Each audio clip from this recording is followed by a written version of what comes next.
আসসালামু আলাইকুম। আজকে আমরা সবাই যাচ্ছি শাকিব খানের নতুন রিলিজ হওয়া মুভি তুফান দেখতে।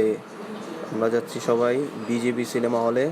আমি আছি, আমার সাথে মামা আছে, মামি আছে, তিনটি বোন আছে, দুইটা শয়তান আছে, এবং পৌঁছে গেলাম বিজেপি সিনেমা হলে। দেখতে পাচ্ছেন তুফানের বড় একটি ব্যানার দিয়ে রেখেছে এবং প্রচুর ভিড় দেখা যাচ্ছে এখানে। মানুষজন প্রচুর দেখা যাচ্ছে। এই যে আমি এখন টিকিট কাটার জন্য সিরিয়ালে দাঁড় হয়েছি, মুভির টিকিট কাটছি এবং পরবর্তীতে ভিতরে প্রবেশ করব। এখন সিনেমা হলের ভিতরে ঢুকে গেলাম।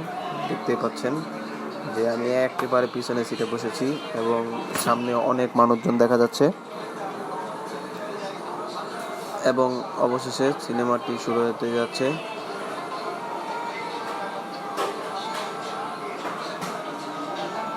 শাকিব খানের অ্যাক্টিংটি মোটামুটি 10/8, নট টু মাচ এবং আবার খারাপও না, তাই 10/8।